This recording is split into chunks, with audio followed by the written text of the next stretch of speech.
Mulle tuli pakk. Nii, kuulake nüüd.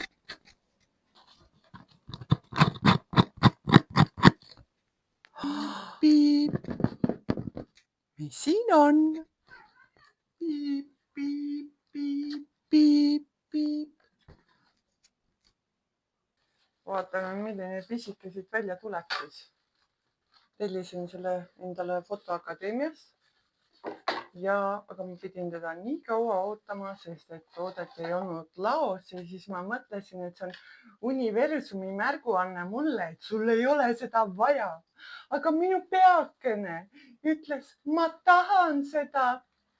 Ja vaadake, kui armas see on. See on selline väikene, siit võtame karbist välja. Vaadake nagu, mul ei olegi selline, see on minu kõige pisem tipukene.